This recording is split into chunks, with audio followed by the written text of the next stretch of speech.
একটি আমল আছে ভাই, যে আমলটা এত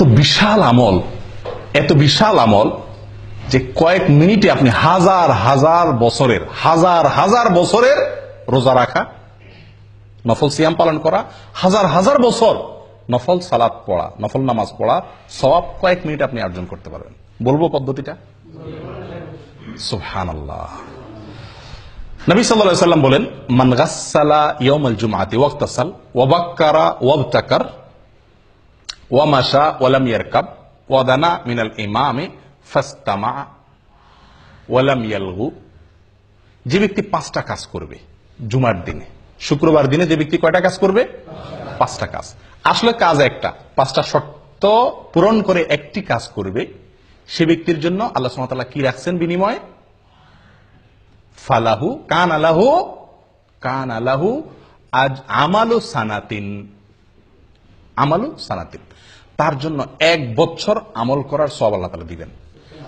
কান আলাহু বিকুল্লি খুতওয়াতিন, প্রতি পদে প্রতি কদমে 1 বছরের আমলের সওয়াব। 1 বছরের কি আমলের সওয়াব সেটাও হাদিসে বলা হয়েছে, সিয়ামুহা ওয়া কিয়ামুহা আও কামা ক্বাল।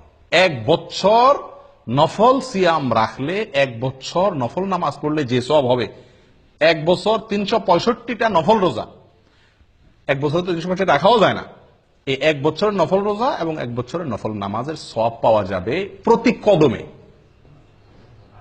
জুমার দিনে আপনার বাসা থেকে মসজিদে আসতে কত কদম দূরত্ব আছে সেটা আপনি যদি ধরেন 100 কদম দূরত্ব থাকে, এরকম তো আমাদের সবার এর বেশি থাকে, বরং 100 কদম দূরত্ব থাকে, আর 100 কদম হেঁটে আপনি মসজিদে আসছেন, 5 শর্ত পূরণ করে আপনি মসজিদে আসছেন 100 কদম পূরণ করে, তাহলে ওই জুমার দিনে ওই কয়েক মিনিট যে আপনি হেঁটে আসলেন, তার বিনিময়ে আপনি 100 কদমের বিনিময়ে কত বছরের নফল রোজা সওয়াব পাইলেন? 100 কদমের বিনিময়ে 100 বছর, 100 বছর নফল রোজা, 100 বছর নফল সালাতের সওয়াব পাইলেন ওই কয়েক মিনিটে। একটু চিন্তা করে দেখেন, 1 জুমা যদি এরকম হয়, 4 জুমা মাসে, 5 জুমা মাসে হয়, তাহলে আপনি 1000 বছরের আমলের সওয়াব তো শুধুমাত্র 1 মাসে আপনি কামাই করতে পারেন, এভাবে সারা জীবন। চিন্তা করে দেখেন কত বিপুল আমল করা সম্ভব এই একটি আমলের প্রতি লক্ষ্য করতে পারলে। আমলটা কি? জুমার দিনে গোসল করা সুন্দর করে, আগে মসজিদে আসা, আগে উঠা এবং মসজিদে আগে আসা। 3 নম্বর হলো পায়ে হেঁটে মসজিদে যাওয়া, গাড়িতে বা বাহনে না চড়া, একান্ত অসুবিধা না থাকলে পায়ে হেঁটে যাওয়া। 4 নম্বর হলো ইমামের কাছাকাছি চলে যাওয়া, দূরে না বসা, সামনাসামনি বসা, কাছাকাছি বসা। 5 নম্বর হলো মনোযোগ দিয়ে খুতবা শোনা, কোনো অনর্থক কথাবার্তা না বলা। কয়টা শর্ত? 5টা শর্ত। গোসল করা, আগে আসা, পায়ে হেঁটে আসা, ইমামের কাছাকাছি বসা, মনোযোগ দিয়ে খুতবা শোনা, কোনো কথাবার্তা না বলা। এই 5 শর্ত যদি পূরণ করে কি আসে, তাহলে প্রতি কদমের বিনিময়ে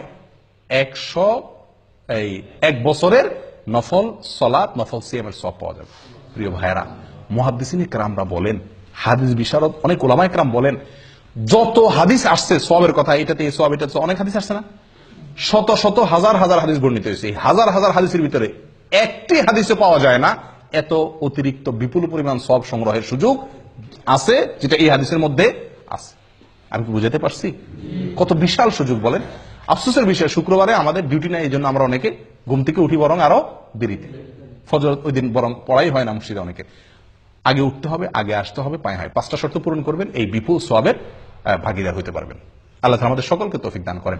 এই জন্য সাঈদ ইবনে মুসাইয়্যিব, বিখ্যাত তাবেঈ, উনি বলেন, আমার কাছে নফল হজ করার চাইতে বেশি উত্তম শুক্রবারে আমল, এত বিপুল সওয়াব সংগ্রহ করা। কথা বুঝে আসছে? এই জন্য এই শুক্রবারের এই আমলটা খুব বেশি যত্নের সাথে করার চেষ্টা করি। আল্লাহ তাআলা সকলকে তৌফিক দান করেন। জাযাকুমুল্লাহ খায়র।